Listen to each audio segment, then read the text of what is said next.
This is the latest we are getting in on the Saradha scam probe. TMC Minister Madan Mitra has claimed inside the court during the interrogation process yesterday. A CBI official told him that the instructions for his arrest had actually come from Delhi. Remember, the TMC is labelling the CBI action in the Saradha case as BJP's political vendetta against the Trinamool Congress. This is going to heat up the already boiling politics in West Bengal. Let me go across to my colleague Indrajit Kundu, who is joining us live from Kolkata. Sensational claim there by Madan Mitra. Indrajit, any word about the BJP reaction on it?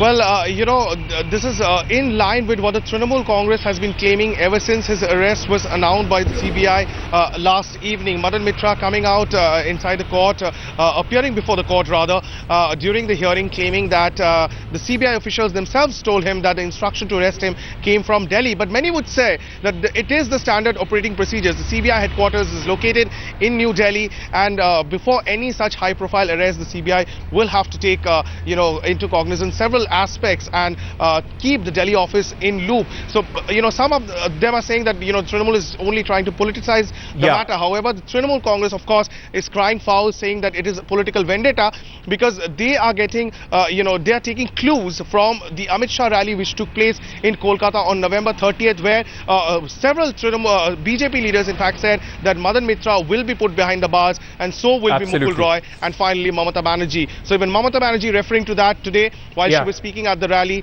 and clearly they are on the offensive as far as the CBI heat. Stay on with me, Indrajit. As of now, we will of course be tracking not only this story, but Indrajit also got us an exclusive as far as our story is concerned. In fact, Bangalore police has arrested a man alleged to be one behind the ISIS, pro-ISIS Twitter account operating out of India's IT capital. The arrest comes a day after a sensational revelation by UK's Channel 4 News that exposed the Bengaluru-based marketing executive. The man behind the ISIS Twitter account @Shami Witness has now been confirmed by the Bangalore police as Mehdi.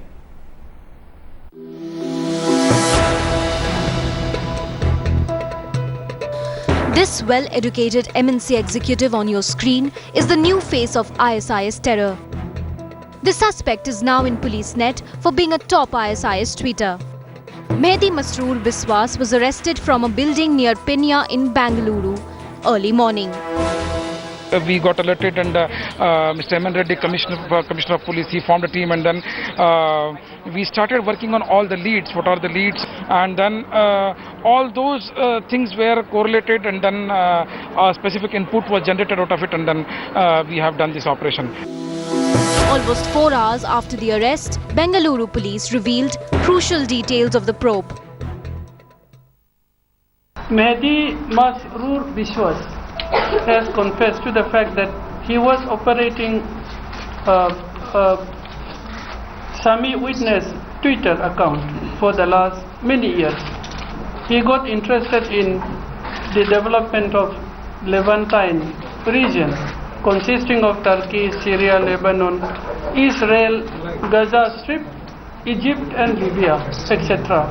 from 2003 onwards. He was particularly close to the English-speaking terrorist of ISIS and became a source of incitement and information for the new recruits trying to join ISIS/ISIL.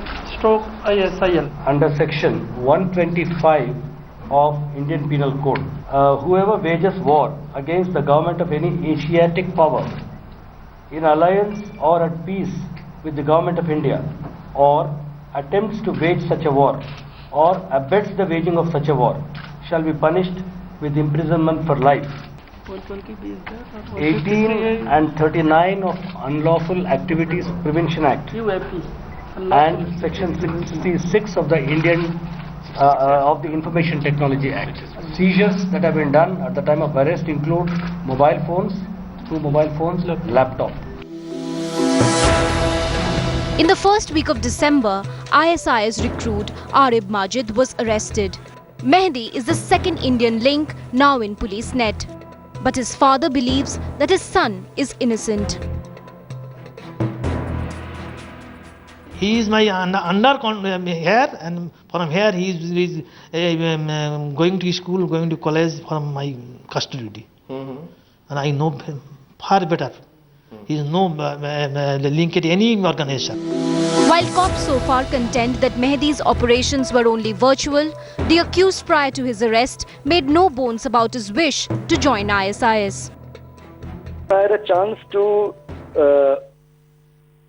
leave everything and join them, I might have. What stopped you? My family needs me here, my parents. The executive, as per sources, is now being questioned by NIA, Central Intelligence Agencies and the Karnataka Police Crime Branch. And the extent of his involvement in abetting ISIS operations is only beginning to reveal itself. With Indrajit Kundu in Kolkata, Bureau Report, Headlines Today. Joining me now for more on this story to not only bring us with an update and perspective is my colleague Indrajit Kundu from Kolkata, and also Rohini Swami, who is joining us here from the newsroom. Let me first come to you, Rohini. What is the latest as far as investigations are concerned? The police, in fact, saying that his operations was only virtual.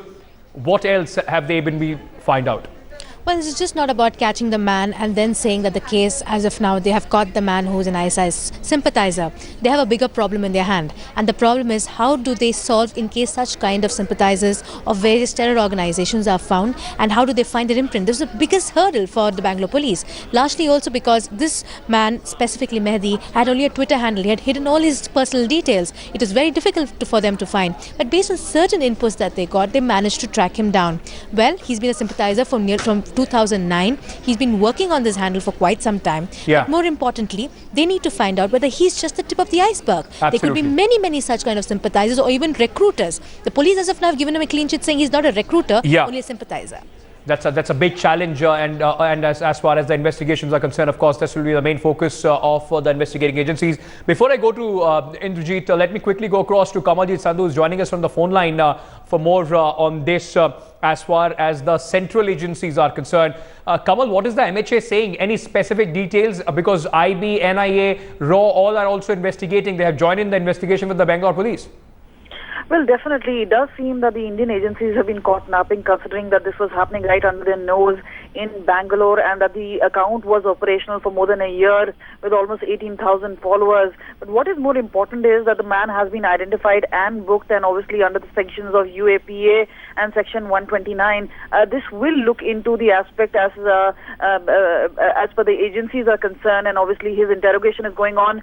At this point of time, they do believe he's an armchair jihadist. In that sense, he was only a motivator and working single-handedly. Yeah. He did not think much about how Indian Muslims could really join jihad, but he seemed to find inspiration in foreign jihadis to whom he had conveyed message. But what is important is the fact that there are more number of cases related to ISIS, which is coming from India. The fact is that both ISIS and Al-Qaeda had said that they would target the Indian subcontinent, in which they seem to be succeeding at this point of time, which should be a cause of concern for Ministry of Home Affairs, Absolutely. who have already stated that they will try and see that Indian youth do not join these movements.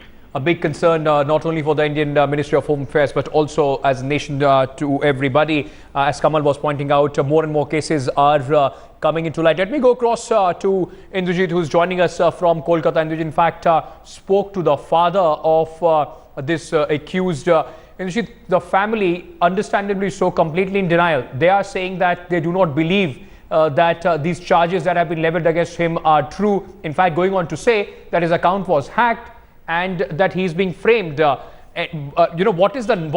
next is the action of the family now? Well, that's right. The family is in fact shocked. They could not believe that their son could have been involved in any such activities. They say that he was a studious guy. He was somebody who seemed very, very silent in nature, even though they said that he was religious, but they never felt that he could be linked to any sort of religious extremism per se. He was here till 2012, where he studied in one of the private engineering colleges, completed his BTech, got his campus placements from Calcutta, and then went to Bangalore to join the job. And the family has also told us that he's never been abroad. However, they say that perhaps he could have been framed by the police. That's what they're saying right now. They have not been intimated by the Bangalore police or the Calcutta police, for that matter, about the arrest. They only came to know from the media. However, the father told me that the son had spoken to him and he had said that his email account had been hacked. Whether it is true or not, that is for the police to verify. Absolutely. The police, of course, will try and verify all that is coming in. A lot of information coming in, not only the family accusing them of framing the son, but also the investigating agencies the Bangalore police have now been joined by central investigating agencies. Of course, the investigations are on and a lot more is expected to come out of it. Thank you so much to all my colleagues, Rohini Swami, Indrajit Kundu, and also to Kamaljeet Sandhu for joining us and giving us perspective and updates as far as this big story is concerned.